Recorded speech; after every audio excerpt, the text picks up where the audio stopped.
Samurai Spirits, or Samurai Shodown in the West, is not the first fighting game to feature weapon-based combat. It is not the first fighting game to focus primarily on historical Japan, and it is not the longest-standing nor even most successful franchise developed by SNK. But defining Samurai Shodown by what it's not, as opposed to what it is, would be a dirtbag move.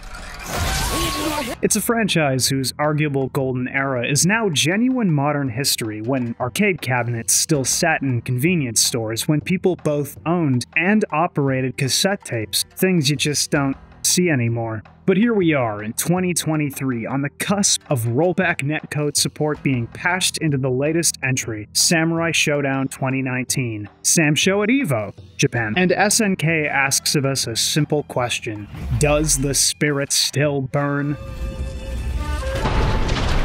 It occurs to me that a non-trivial amount of my followers are 18 to 34, which means it's my duty to put this game in context and make you care. But frankly, I shouldn't have to do that. Thing speaks for itself. Maybe it starts with watching Samsho Overkill compilations on YouTube, or your friends selling the new game to you. Maybe you pick up 5S on GOG during a sale, but the minute you're in-game and land the killing blow, and you're painted crimson, it's a baptism in blood. Oh, ow, no. Ah. Damn. Oh my god. Samsho isn't so much a franchise as a lineage, and lifting the veil of cheesy 2D fighter for even a second reveals such a rich and interesting history. Take 2 of the first 6 games and put them side by side. Yeah, that's just it. They look almost identical, but they're not, and surprisingly more varied than you'd expect. Rife with detail work and charm. Unfortunately for me, there's over 10 of them. So no, this isn't going to be my usual sort of every game reviewed video. Instead, we're going to carry the torch, shine a light on some ancient history, and ignite the flame of samurai spirits. And kill a lot of people. I mean, we're littering fields and drenching the earth. Absolute mayhem!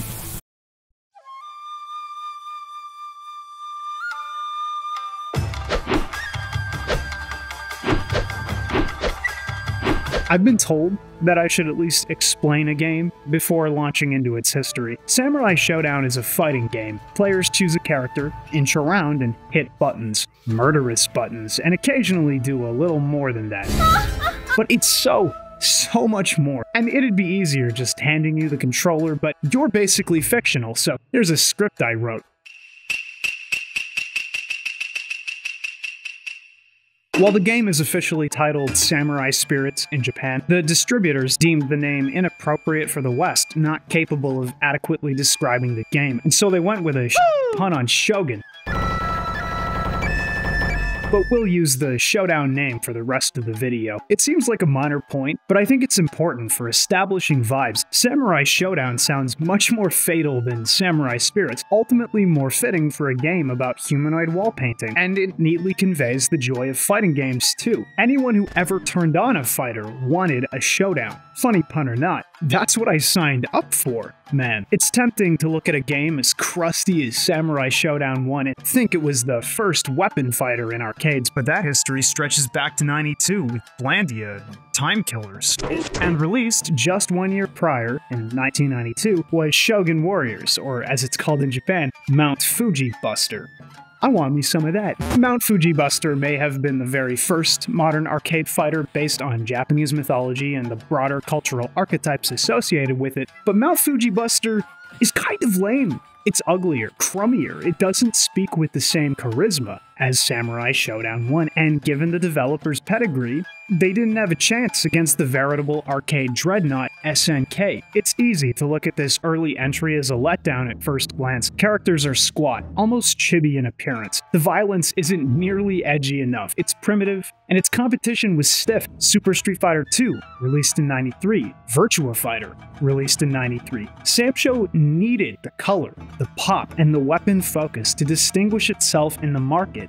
And it did. It was one of the most successful arcade fighters, including in America, and that let the series take root. From that single sprout burst an absolute orchard of entries. 1994, Samurai Shodown 2, Halomaru's Journey to Hell establishes the series' trademark look and sharpens the gameplay so significantly it becomes a competitive staple for years. 1995, Samurai Shodown 3, Blades of Blood, responds to the brightness of the previous two by literally darkening the game, deepening the shadows, moodifying the vibe, and growing increasingly violent. 1996, Samurai Shodown 4, Amakusa's Revenge, brings back the series pop and acts as a return to form for Samsho, operating not dissimilarly to the still tourney standard second entry, and landing alongside it in many personal best Samsho games lists. The series diverges here, however, presumably facing pressure from an increasingly three-dimensional market with the success of Virtua Fighter, Soul Edge, and Tekken. 2D fighters weren't out, but the market was moving on. There was a time real human beings were genuinely excited for this. And I mean, dumping high-quality 2D sprite animations for that. Man, we really should have known better. These early Samsho entries were always compared to genre contemporaries, something that should indicate the level of respect the series commanded, but Samsho was frequently and bizarrely critiqued for its, quote, lack of depth, compared to games like Soul Edge.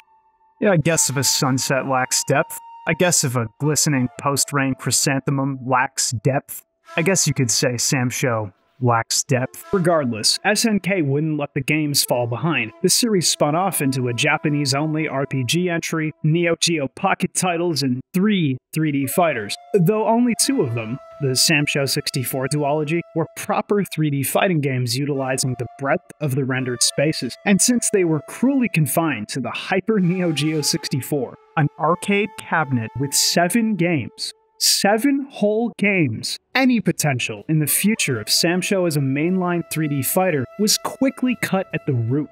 Also, can we look at this GamePro ad real quick? Game doesn't look like that. The game does not look like that. Though the third 3D title, Samsho Warriors Rage, on the original PlayStation, did something interesting by returning to functional series roots, confining play to a single 2D lane regardless of the three-dimensional presentation, and keeping the series' trademark badassitude. So regardless of any success or failure in these new ventures, Samsho strayed far from its origins. It contained multitudes. It had an anime OVA focused on a popular character from the third entry that was left unfinished after 1 episode. This phase lasted from 1997 to 2001, and it's worth mentioning that for most Western fans, a kind of whatever PlayStation title was it for turn of the millennium Samsho. The early aughts were promising, however. SNK released Samsho 5, 5 Special, and Samsho 6 from 2003 to 2005. 5 Special is one of the most celebrated entries ever released, massively expanding the roster and offering a diverse but competitive gameplay experience, and 6, well, 6 has a small following online, and there's a United States president in there, so who can possibly speak to its quality, good or ill? Some would say that taking the game worldwide undermines the foundations of Samurai Shodown. But I ask you to look at this baby girlified image of President Andrew Jackson and weep. Unfortunately, between various mobile entries and the eventual release of Samurai Shodown Sen by 2008, the wind had long since petered out of SNK's sales. Samsho wasn't headlining at EVO. Samsho was aging, and unlike Street Fighter, which miraculously picked up the slack between the financial catastrophe of the third mainline title and its ancillary entries with Street Fighter 4, one of the most recognizable and foundational FGC esports titles ever, well, Samsho was releasing Samurai Shodown Sen. While a classic anthology released in this time frame, Sen was so catastrophic, and King of Fighters, actually worth developing for SNK, that it took a whole ass decade for Samurai Shodown 2019 to revitalize the series' spirit. And then COVID happened! Right there! Which is why I'm sitting here in 2023 telling you that rollback's on the way, you guys! Samsho finally caught up with everyone else with their 4-year-old mainline entry in a competitive fighting game series. Even if you don't intend to pick up the newest game and hop online, and it's probably the easiest fighter to actually pick up and play with mechanical depth. by the way, I still think the series has plenty to appreciate, which is the real subject of this video. So please, don't worry if your favorite game was brushed over hastily. I was told by someone on Twitter.com that they actually liked Samurai Shodown Sen, and Warriors Rage PS1 has at least some fans, so we'll get there. Eventually. The real value of Samsho lies in its aesthetic qualities and its design sensibilities, which I think work in tandem to sell a very sharp, but very specific experience that informs most of the series in general. It's also worth mentioning that while these were mostly originally arcade games, they've all long since been ported to PC platforms like Steam and GOG, or in aggregate to PlayStation consoles, so for the people who really care about presenting pure, unfiltered visuals on YouTube to preserve the experience, well, that isn't gonna happen. I'm 30 years old, and even I wasn't there, bro. Those corner store arcade cabs were gone before I was buying belly buttons at Russell's Mini Mart. So let's just settle down and play the funny samurai game. Samurai Shodown is informed by 4 aesthetic pillars. These are the critical parts of the whole that make the thing worth appreciating. Before gameplay and game design, we can look to these to determine where the series went astray moving forward. Taking Samsho 2 to 6 is the genuine basis for the franchise because they're what most 30-year-old people think of when they think of Samsho. The games are supported by their stories and their narrative work, their characters, their visuals, and their music. Samurai Shodown is profoundly Japanese. It revels in its mythology, its tropes, its historical elements, and its details. Every game features foreigners of some kind, the French fencer Charlotte and the American ninja Gelford, but it's not often that the games cede themselves to overt Western influence. Historical Japan, and specifically the isolationist period, or Sakoku period, upheld by the Tokugawa shogunate from 1639 to 1853, is a fascinating time to set a major fighting game franchise. That historical pretext allowed SNK to curate and maintain the series' identity, celebrate those roots, unlike, say, Street Fighter with its wishy-washy, broad strokes take on the world. And that's no shot at Street Fighter, really. Presenting a world that seeks to encompass everything and everyone will ultimately require a fat-ass brush, but therein lies the value of Samsho's presentation. The passion woven into its granular details is not unlike a calligraphy brush, meticulously, stylistically tracing a perfect shape in ink. The beauty found in its patchy contrails, streaks, and flourishes. Now, Samsho is still flat ridiculous.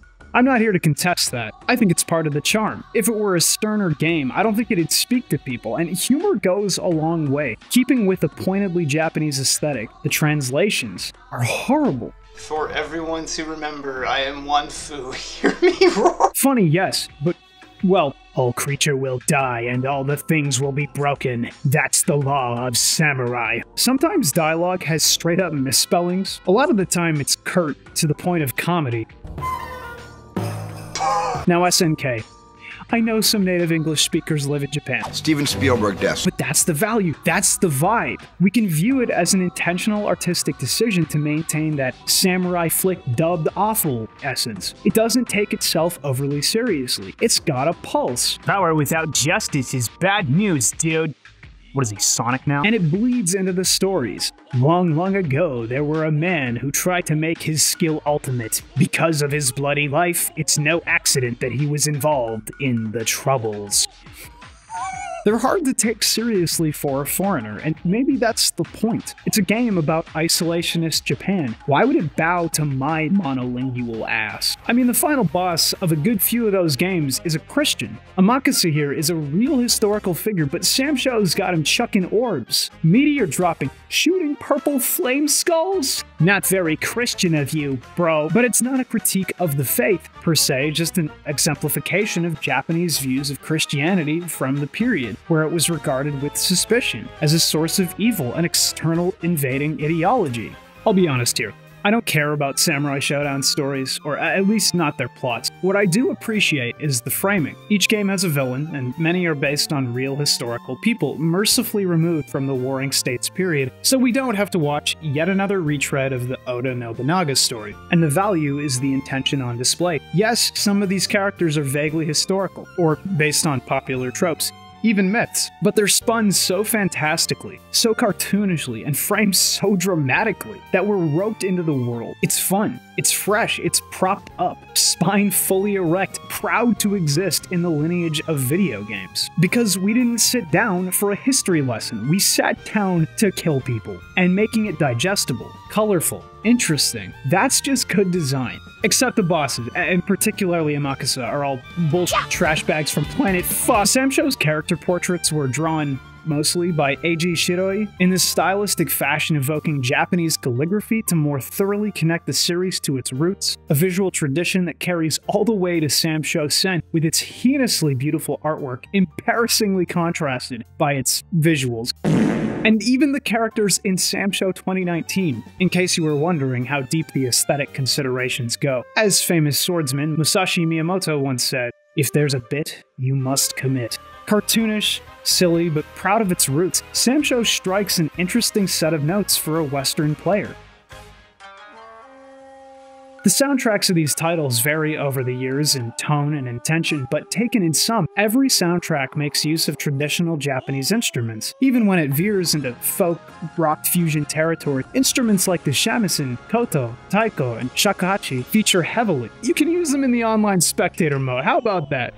Playing the very first title is something of a strange experience for a fighting game player. The tracks rarely pulse with genuine energy. The best you tend to get is heavy drum beats establishing tension. It's fascinating, though they trended more energetic as the games were released, presumably to complement the violent action. Music merely sets the tone for one human sense, though, and visuals control the experience more thoroughly. This is literally why VTubers have breasts. Samurai Shodown is opulent, extravagant, striking, and subtle, but no single word set can adequately capture the series' visuals because the mood tends to shift over entries. Samsho I gave us Gairyu Isle with its striking coastal backdrop. That was the core of the vibe of the series. An ambient arena for a dramatic battle set to the sound of crashing waves to wash away the bloodshed. A stage for endless strife that comes and goes with the tide. It is genuinely brilliant. Less brilliant is the inexplicable Texas stage, where the player generally fights the bandit Earthquake in arcade mode. Foreign locations, in direct opposition to my insistence that Japan is at the forefront, are common enough. San Francisco, home of Gelford. Versailles, home to Charlotte.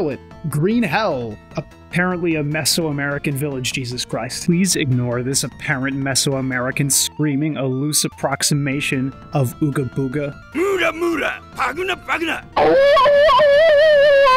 These spaces stand in harsh contrast to the others, but maybe that's the point. A splash of color, a brief diversion. The rest of everything is overwhelmingly Japanese, and the game was ultimately released worldwide. Maybe it's a nod, in place of a full compromise. Actually, the director of the original games backs me up in this interview right here, where he proclaims his love for Japan, wanting to make a game about Japan.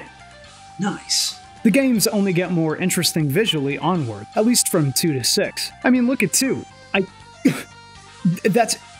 What? It's not actually accurate to say that Samsho 2 is brighter overall. It does make use of some very high saturation colors, but most of its stages are pulled from the original, minus a handful. Instead, Samsho 2, being the series' defining game, was about charisma. Every stage is presented confidently, a fleshed out version of the world we glimpsed in the first. These stages are anything but lazy copy-pastes, they're entirely redone to better portray a dramatic, interesting, and charismatic fighting game. Even the models level up directly between entries. And that energy, that was Mount Fuji Buster's failure. Watch any amount of gameplay, and it becomes extremely obvious which game drips Riz and which doesn't. Oh, but can you wipe someone from the face of existence in Mount Fuji Buster? Didn't think so! And where does that charisma spring from? Comparing the games again, I think it's a matter of detail, from stages to frames. Every stage in almost every major game is packed with detail work, key visual motifs, mood, generally an associated character, and even breakable objects. There's something viscerally satisfying about dueling in a bamboo forest and actually cutting a stalk of bamboo in the course of the fight. smashing barrels in San Francisco. These elements add little drops of flavor to a fight. They're almost like games within a game, only not all are equally enjoyable and not every stage has them, only where it's appropriate. And I have massive respect for the restraint in that. It means loading into the bamboo level draws emotion out of the player. Ah cool, the bamboo level. I'm a cut me some. It's worth mentioning that as the series dragged on and certain titles were rushed, stages became less exciting at times, less furnished, but there's value to that approach as well. In a game about dueling, it puts the focus on the characters. It presents austere, sacred grounds for combat. It cleans up the visuals. It's easy to take these things for granted, but let's look at Samsho Sen. Now there's a game with all of the woodwork, all the scaffolding, and almost none of the charm. Stages are overly dark too much of the time. It cedes to Western influence massively. This fight is between an American LARPing as a samurai and a Spanish fighter in England, in a game about isolationist period Japan. Think about that! Even Gairyu Isle's been reduced to this ugly affair with little puddles to splash around in. Cute, but Jesus, guys, where's the cresting waves? Where's the unobscured view of the ocean? I can't do this. The puddles are like a perfect visual metaphor for what this game's depth means to the rest of the series. The visual implications are too painful. I wanted to move past Samsho 1 before talking about characters, because that's when they fully develop. Characters in a fighting game are absolutely foundational, and that goes without saying, to a point. We buy fighting games not for mechanics, or at least we didn't when we were kids. We wanted to pick someone cool and use them to beat someone else up, kill someone in fiction, so we don't have to serve life in prison IRL. And I think Samsho's characters are all-timers. Now, the original roster is solid, utterly decadent compared to something like Mount Fuji Buster, but diverse and comprehensive as well. Haohmaru, an instantly understandable Ronin character, slightly loose, slightly wild-looking, but otherwise samurai-adjacent. Okay. Charlotte the French Fencer, undoubtedly one of the coolest characters in a fighting game with her clean, precise playstyle and focus on spacing. From ninja to big meaty bandit, they all play how they look like they play. Even Ganon with his weird creep appearance, well, we know he's gonna play like a weird creep. Creepy! It's such a range of diverse gameplay styles, too. Characters have relatively similar special counts as Street Fighter, but each is so totally defined by these versatile options. You can't pick Genjiro and get Haohmaru, and that's basically the Ryu and Ken of this game. You feel me? Samsho's fundamentally built different. And what's fascinating about the transition from 1 to 2 specifically, squat to flat size sprites, is that only 4 characters were added, and only one of them lasted for every game afterwards. The veritable Ken to Haohmaru's Ryu, Genjiro, who plays aggressively in combos with Rekka-type special moves, or to non-FGC people, chain special attack inputs. His animations are strong and clean, implying that he takes a level of enjoyment from fighting, efficient killing with brute strength, which is true to his character. He's actually more Akuma than Ken, I guess, ousted by his master in favor of Haohmaru due to his violent tendencies. So simple, but so mechanically beautiful. Almost every character's like that, though. They put true artisanship into the design, into the congruency between visuals, mechanics, and personalities. And if we look at the characters who failed to fit in going forward, it kind of makes sense. No offense to Cham Cham, she's neat, but she's a little out there, even for Samsho. Seeger, I mean, I'm not even sure what he's supposed to be. The wiki says, and I quote, Seeger was made to be a powerful overseas character for new fans. He was given macho traits to appeal to female players. SNK. Who is schlick into that? The last roster addition was Haohmaru and Genjiro's teacher, the Goken of Samsho, Nicotine Caffeine. Nicotine Caffeine is the kind of name you assume has some kind of justifying lore, and that is true. He's named Nicotine Caffeine because one of the developers at the time was addicted to caffeine and cigarettes. Dude, that's horrifying. Nicotine Caffeine is the chief priest of Cocaine Temple, a pun on cocaine. So in case you thought this shit was serious, it really isn't, but I think that's the fun. Samurai Shodown presented moving spaces and stylish characters, but like other successful fighters from Mortal Kombat to Street Fighter, it's just funny. But soon the dark thoughts would return. Samsho 3, whose mechanical quirks I'll get into later, was bizarre considering the lineage. It's not unexpected that a series eventually goes edgy. Demographic shift. Maybe SNK didn't think they could justify a third game in the third year of the series' existence that was bright and funny again. Samsho 3 ain't all that funny. Keying into series tradition, maybe too far, Samsho 3 created more realistic sprite effects for moving cloth, made things more granular at just about every level. Animations were always good for the series, but going forward, they're next level. The type of characteristic stuff you remember forever. Opulent doesn't even begin to describe the sprite work. It's flat out jaw-dropping. Even the rage meter at the bottom was shaded in a way that even later entries didn't. The game was clearly going for a stronger, more serious business ethos. Samurai Shodown. Blades of Blood. Characters were more heavily shaded across the board, stages were gloomier, Ukyo's tuberculosis had advanced. And the series gained newcomers, Rimururu, probably the sunniest thing about this game, an apprentice of Haomaru's to demonstrate a more depthy, complex story, the mincing psychopath Basara, and a complete replacement of the original Wanfu, the bandit Earthquake, the concerning Seeger, with the prayer bead hauling Gaira Caffeine, and no nicotine in sight. Samsho 3 ramped up the violence as well. Characters could be split, severed, and otherwise rent in twain in Samsho 2, but 3 was packing juice, made much more of a show of the killing. And yet, Samsho 3 wasn't incredibly well received. Despite the edgy cool guy stuff, something about it wasn't resonating with audiences. It could have reasonably been anything from sequel burnout to what's wrong with Samsho 2 to why'd you take out Jubei? How are you gonna take out Jubei? To a rejection of the aesthetic direction. And I think there's an element of that without question. The series never went so openly dark again, maintaining the violence, sure, but also keeping the brightness and saturation notched. And realistically speaking, the air blocking stuff was just outright cringe. This isn't Guilty Gear, guys, it's Samsho. Get with it. Now, Samsho 4 is also weird, but for different reasons. Characters were visibly brightened, and it refused to associate stages with particular characters. Each level transforms in some way. From soft filtering light to mysterious glow in Kushiyama, windy Kuchinotsu lit ablaze, Obama. This one's not very radical, doesn't change like the others, kind of mid, if we're being honest. The presentation isn't too far removed from the darkness of the third entry, but it feels more mystical. Shifting stages imply a greater emphasis on narrative weight, and indeed, you can find mini-dramas on the soundtrack.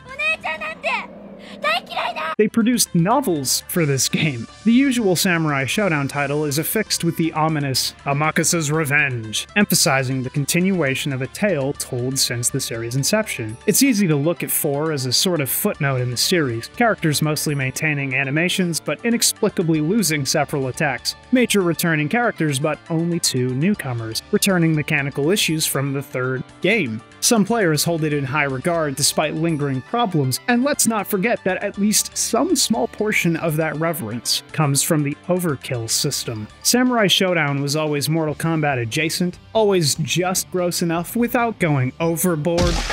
Samsho 4, please. Overkills arguably take the game up a whole point, maybe 2. Tearing through foes in bizarre, character-specific ways is a fondly remembered childhood pastime, specifically in Mortal Kombat, but those were wacky and ugly, and nothing so swift and visceral as Samsho. In fact, 2 whole sets of executions exist in this game, apart from overkills, which require a definitive killing blow landed in 20 seconds of the final round. In the first iteration of the overkill system's existence, but not going forward. Regular executions occurred depending on the type of attack hitting an opponent once the overkill window passes. That's gross. That's among the grossest things I've seen in a 2D game. As in my brief history, 4 was the end of the initial run, as it were. Arguably, these 4 games definitively established the identity for the franchise going forward, with Samsho 5 and 5 Special acting as a sort of greatest hits title, pulling out almost every notable character from the series alongside those incredible executions, and 6 is a little weird, but at least it's on vibe, sort of. That game made a point of taking the series out of Japan, aggressively casting this Virginian kid, Andrew, in the protagonist role, someone apparently modeled after US President Andrew Jackson, and featuring a heap of global stages from the Caribbean to Africa to Halloween Town. I mean Ireland, apparently. And it's a whole lot of history between 6 and, 2019.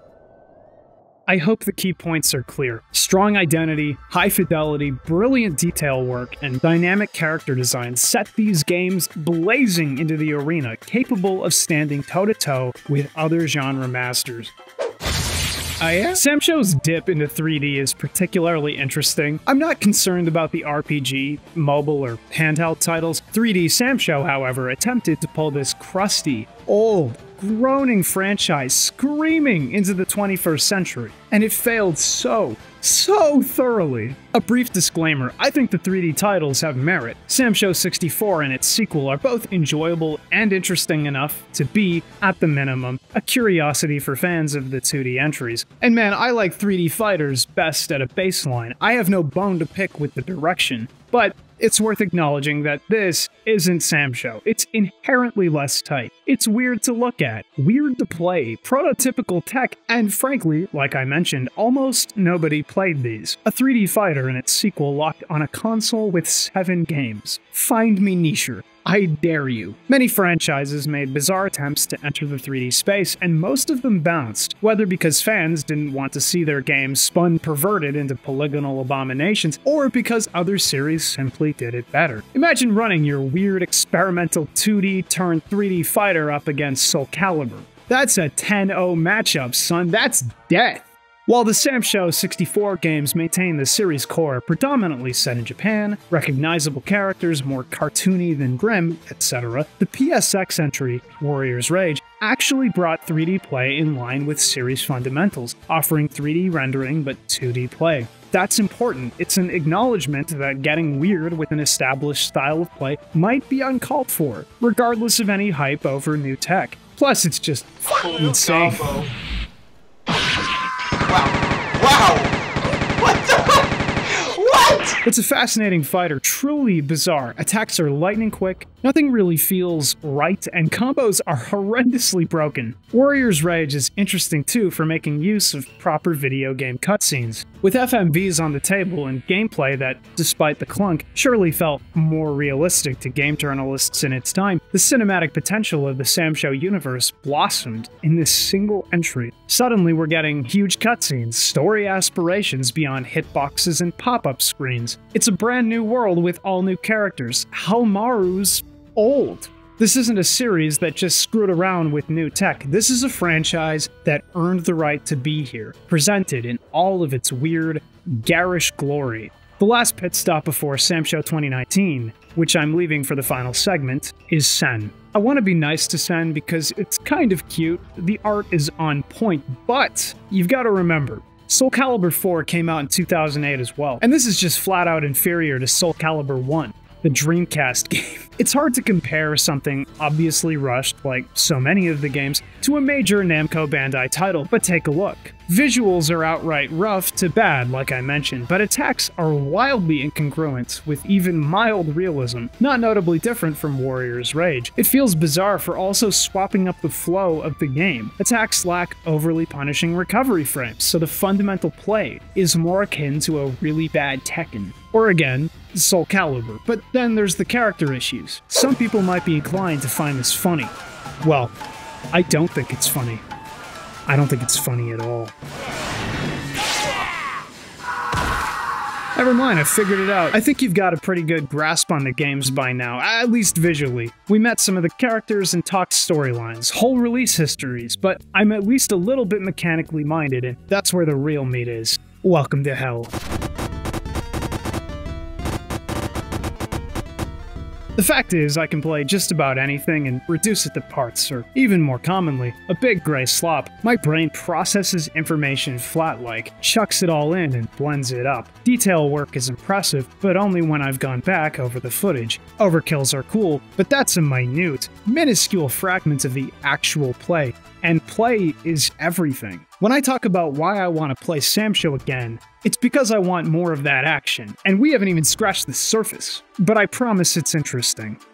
On the surface, the game is baby mode easy. For real, anyone can functionally play these games. I don't want to hear any "I'm not good at fighting games" bullshit.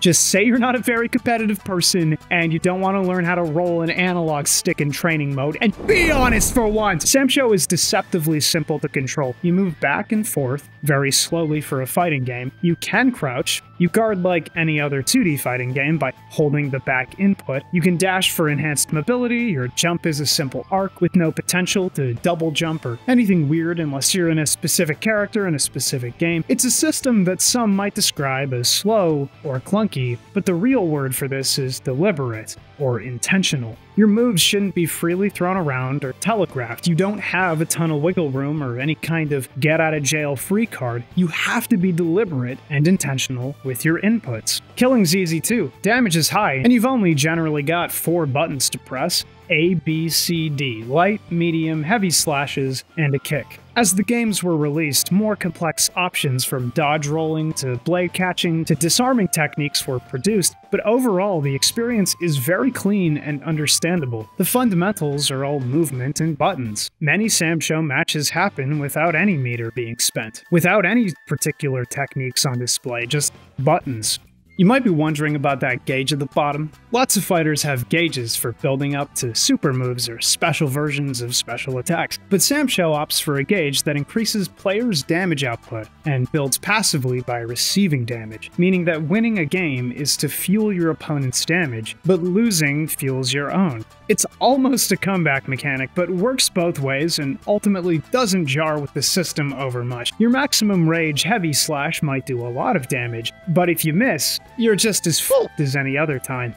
Now, every entry has special moves. Fighting games need them. It's how you sell a character, with variants, you know, put a little stank on that bit. So some folks have projectiles, some have uppercuts, some have long-range punishes to call out careless opponents, some get tricky, some have command grabs. God, that's beautiful. This is a series with stylish, deeply unique characters. Kyoshiro here can outrange opponents, command grab from a distance, launch a projectile, uppercut, pull a falling technique, breathe fire, and he uniquely can crouch walk for low profiling and increased space control. On the flip side, Ukyo can slash, warp slash, and air slash, unless you're playing one of the games where he's got a cross-up slash. The fundamentals of play are so simple, so condensed. Simply having different tools across different characters exemplifies the differences massively. Also, a good chunk of these games let you choose between slash or bust versions of characters, which are good and evil respectively. Samsho really did the evil YouTuber bit before it was cool, uncool, and then cool again. Wow! Haomaru may look like he's not all that different from Genjiro, but the flavor profile is entirely different. And those characters are similar. Hanzo and Charlotte really played nothing alike. A fast mover with impressive mix-ups and set play versus a fairly slow and intentional poking fiend with ample stage control options. This setup makes it easy to resonate with a particular character or type of character over another. The differences are laid bare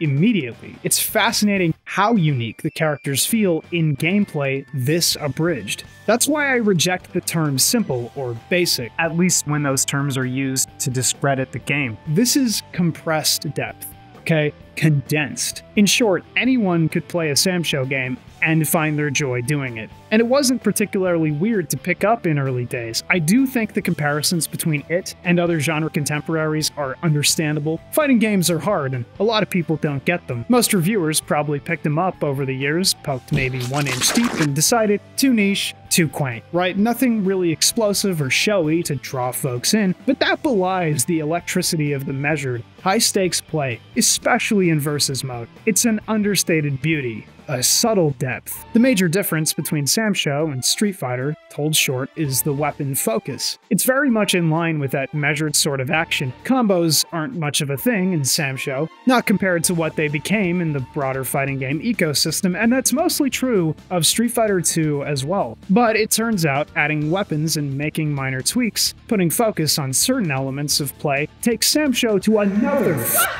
level.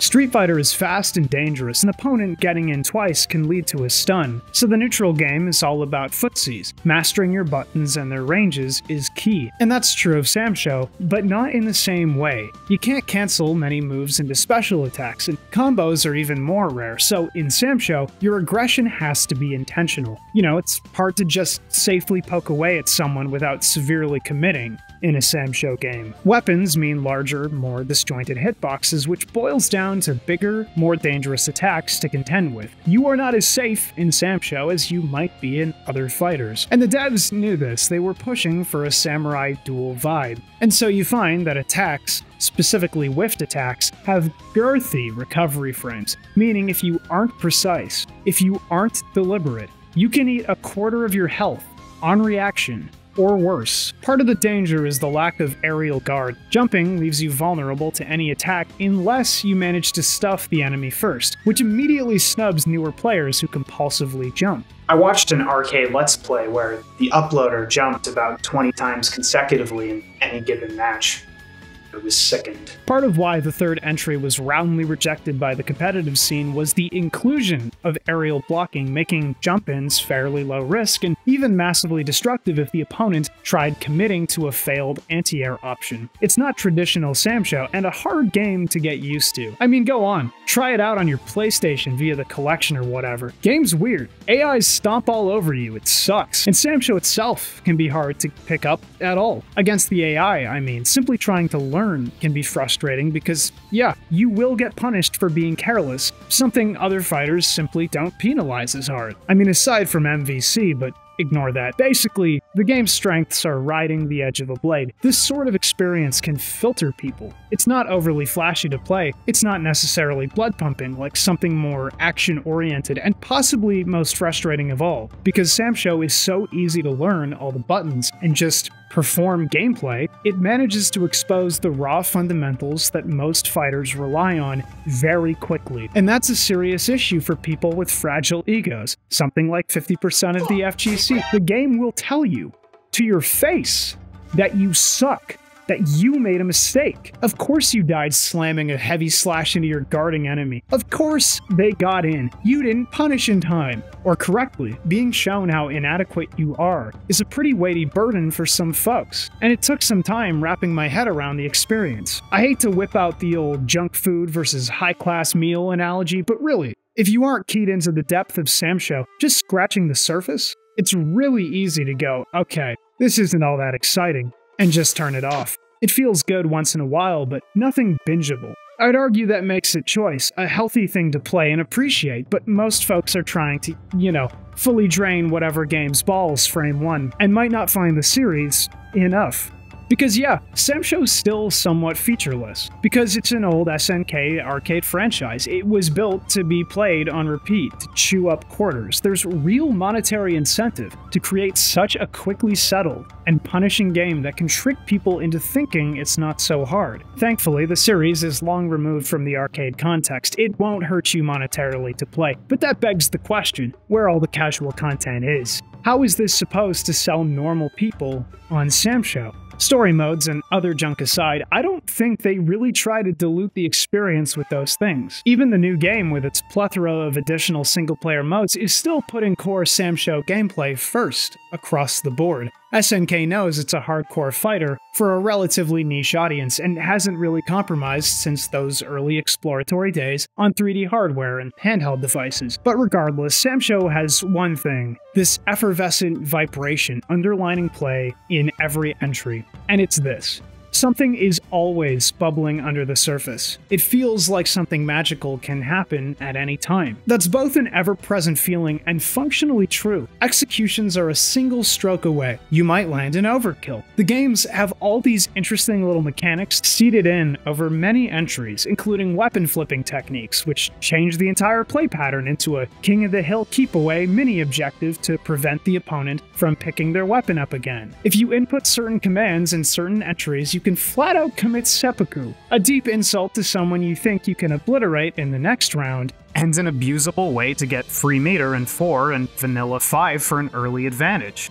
If you're new to the series, many of these features seem rare and hard to do, but possible. If you've dug around online and done your homework, they're little flavor blasts you can pull off in a game and feel good about. Samurai Shodown isn't trying to be Diablo 3 or a hyper-flashy action game. It's not manipulatively trying to overload your serotonin receptors, okay? Those little flares and flourishes hit because they're sparse. And that's where design meets details. Samsho appeals to both casuals and hardcore fans alike with its double-edged existence. Colorful, charismatic visuals, alongside impressive depth of artistry and genuine brutality. Incredible, simple buy-in controls, shockingly disciplined competitive play. If you land an overkill in 4, it's not because you got lucky or because the game decided to give you a show. It's because you f***ed that guy up. Here is your reward. Nowadays, any new blood for the franchise is probably coming from the latest entry, and hopefully from the rollback patch this year. It's hard to describe Samsho 2019 as anything other than peak, because even if it can't reach the heights in the minds of some old heads, and I may well be there myself in some regards, it's a brilliant, flashy modern take on a classic series that doesn't compromise the series' identity to sell itself. Aesthetic,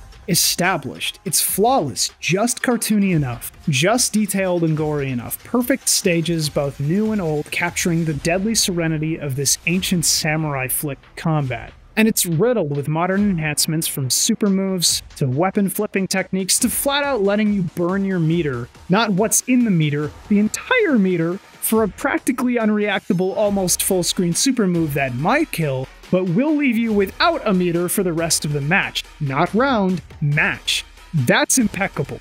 A perfectly dangerous, instantly understandable, risky mechanic for this new age vision of Samurai Shodown. Matter of fact, I love it so much I'm bringing a wandering swordsman out of hiding to speak his truth. Is this what it's like to be on YouTube again? Jesus Christ. Alright. When KBash asked me to write something about fighting games, I initially turned him down. I hadn't uploaded anything about them in a hot minute, and there was no way that I was going to go back and jump into the deep end again. And then he told me that he needed something about Samurai Shodown, and I told him no again. Samurai Shodown's never really been something that I've had a special place in my heart for. The aesthetics, character designs, gameplay never really appealed to me. There's nothing wrong with all that, it's just not my cup of tea, and my time was better spent playing games that I actually did enjoy. And then he asked me if I had any experience with the most recent Samurai Shodown released in 2019.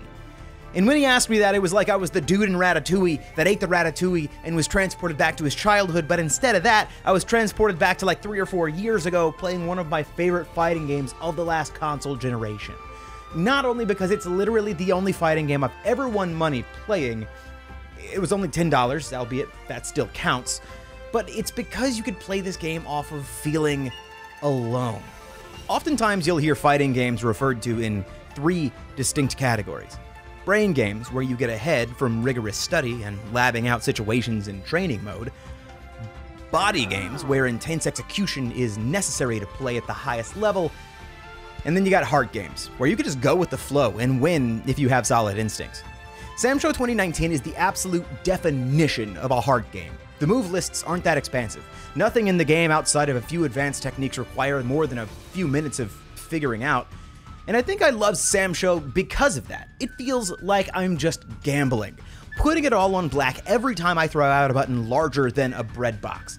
From spot dodging to super special moves, Issen, weapon parrying, and more, making hard reads in this game feels so good because win or lose, it all carries tremendous risk, and any wrong decision could easily separate you from half or more of your remaining life.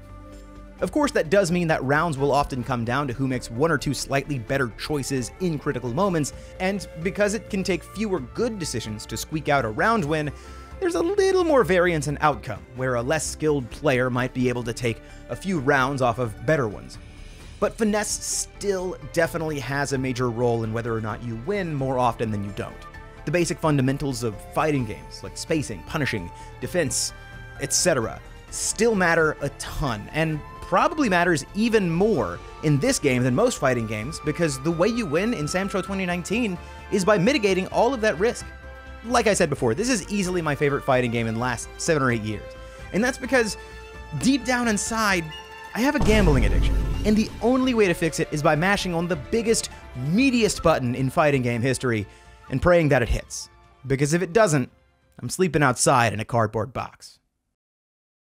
Samsho is a series that doesn't necessitate a speculative scry into the future. What's here is just fine. It was an interesting experiment that took on a rich, flavorful identity of its own to stand in stark contrast with other SNK properties and even the broader fighting games landscape. Much as Soul Calibur offered low combo, focused, and simplistic play with an emphasis on fundamentals in 3D space, Samsho offered something very similar for 2D fighters, without being afraid of showing a small child being cleaved in half. Samurai Shodown is a veritable hotpot of captivating sprite work, character design, and Japanese aesthetic tradition. It rarely compromises on that vision, and when it does, it doesn't hit quite the same. It's like taking the kelp or bonito flakes out of your soup stock.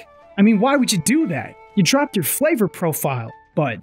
And chiefly, a word I don't like to use except in academic settings, such is the weight of the word. Chiefly. Among Samsho's greatest qualities are its simplicity and its depth, regardless. You can pick up the game and kick ass, just give it a little time. Blunt force trauma. Often, I find myself thinking about the Samurai Shodown collection sitting on my PS4. I could turn on the game anytime and get popping people like bloated blood balloons, and I want to, frequently, but my work pulls me away. More than any other game I've played this past calendar year, Samurai Shodown is the one I want to play again, right now. If you love fighting games, if you love Japanese media, if you presume to appreciate video games as a medium, aesthetically, narratively, or mechanically, Samurai Shodown is your next favorite. Even now, I want to write up some meaningful conclusion, hit you with the so what. But like those forum posters and game reviewers of yesteryear proclaiming the game's lack of depth, I simply ask, must one justify a snowflake? Does one question the breeze or the autumn rain, slashing human beings with weapons? Owns. Hey, it's KBash. Huge thanks goes out to my $4 patrons. Check them out. Beautiful. And double special thanks goes to my extra generous patrons who are Adam Welch, Elephant 42, Allsnaps, Arch, Arshwasser, Azura, Axinate, Audra, Bear Skeleton, Basement Dweller, Bearkeeper, BZ Soul, Ben M, Beguile, Bing Bing Doodoo Oingo Boingo Time, Blake Against the Machine, Wargle Hargle, Bohop, Boom Dead, Brios, Brianna Woo, British Gooch, Cal, Cakesar, Can I Cuss on Captain Here? Blasted, Captain Wade, C-Dub, Caesar T, Chiefy Boy, Hero Hero, Cordit, Chris Bromo, CLB 5000, Cody Golden, Comfy Moogle, Couch Moba, Crashgers, Crater, Chrono 19D, CW Glassworks, Cynical, Daddy Dago, Dondium, Danny Lavelle, Denny Pangos, Dakota Storm Jones, David Castillo, Dara, Dakota, Dennis Amaya, The Strega, Diablo, Dingusbat, Doug Prince, Dr. Cullen PhD, The Protagonist, Dylan Coffee, 8-Bit Funk, Elias, Elpio, Elsa, Emperor Pickle, Eric Monticello, Aesthetico, Everstone Isle, Knar, Fupa Saiyan, Frankenstein, Frisky Nippler, Glyphseeker, 9cat, Goose 6112, Gray, The Darkest Black, Corey, Gucci Plan, Asi Ibrahim Tanirga, Hatsune Miku's Crack House, Heeman, Game & Station, Hex-Max, Honeymutt, Horn Tiger, How do you know? Huey. I'm supporting KBash just because I wanted to make this part of the video longer. Ingenious Clown, I punched a sandwich, Irrational, Irradiated Cherry, Dice Kyle, it's not bad. It's time to sue, it's not good. Ivy Ruth Langley, Jacob, James, Jason Lasky, Jaden, Jay JK Hedgehog, John Bo the Joker, Joke Frog, Jordan Joyner, Jules DLC, Julian My Julian, Kaizetta Slow, KBash's Best K, Keegan Too Cool, Kata Snap, King Kuma, Keej, Kenite Pike, Clock, Kong 2020, Rated, Crazy Dark Chocolate, Kumi, Heist, Kyle, KZ Excellent, Lady Dentalian, Lady Weed, Latrix, Laundry Mom, Lego Sid, Lethal Nibbles, Little Big Trouble, Loathsome Dung Eater, Low Fat Moger, Lucas Boyd, Lucky McSmucky, Blood Mac James, Lupin the Turd, Magic Meows, Magical Madman, Mama Rollin, Manapool, Mara Ganger, Marcules, Mugio, Maximilian Wolfgang Niver, Maple Puppet, Metal Gear Gaseous, Michelle Citrano, Mike DeVere, Milky Mo Official, Mikusagi, Moa, Monochrome Only, Modi, Mr. Dodongo, Mr. Whiskey 282, Mr. Yeety Dabface McYoinkbomb, Nairenew, Nito Torpedo, Nico Puzzle Rat, Norian Daridius, Not Nobel, Nuggy, Old Burgle, Old Man Cranberry, Omni Nerd Zero, Omni LK, The Plant, Pandemic Cowboy, Pinata, PBK, PK Gaming, Pontus Reddin, Popular Hitman, Potato Gaming HD, Prismatic Dan, Fractal and Pals, Project Darklight, Quasar McDougal, Quillworth, Quinn, Radpunk, Reasonable Willow, Reggie Rodriguez, Renteca Bond, Ricochet Frame, Relay, Roy London, Yeetkunedo, Ryan Mori Brooks, Siren Smells Good, Salty Smasher, Scribe Slendy, Say, Sakai no Award, Sexy Bionicle GF, Shot, Shinigami, Nintendo, Shut Up Wesley, Silver Bear 909, Sir Doodles a lot, God! Sleepy Wabbit, Slick Tactics, Snort, Sock'em Boppers, Suckdolager, Space Lizard, Spooky Grimalkin, Squidgid, Squishword, Standard Issue Dingus, Star Night Sky, Storm Strider and the House of Storm, Streetums, Sublime Cataclysm, Super Sandwich Guy, Harvold's Quest, Shorn Chubbington, Terrence Swift, The Big Bubby, the Clown Prince of Cringe, The Digital the Dutchman, Good Lord has blessed me, The hallelujah! Green Loki, The legendary Zoltan, The Peacemaker Pyro, The Salt Knight, the Real McCoy, Dick Mystic, Thresh, Rips Heart, Tiggles McGuffin, Tim Lobster, Timid the Writer, Turtle Play, Travis Edwards, Twiddle Chungus, Vid, Vacant Plaza, Valenrist, Venom, Vice Pup, Vic, Waposa, Weed Trash, Waylon, Where am I? Help! Widgie, Winter Solstice, Wood TV, Wrenchim, Zanny Tanner, Yashichi, Yeetkunedo, Your Mom, Winky Face, Zachary Lives, Zachary V, Zanasso, Zane the Impure, Zane the Pure, Zed Slayer Gamer, Zero Zalazar, Sylvan Ray, Z-Nova, Cyberbunk. If you'd like to help support the show, unlock new long-form projects, and help me keep improving, check out my Patreon. We got lots more videos in store. Stay tuned for more. KBash out.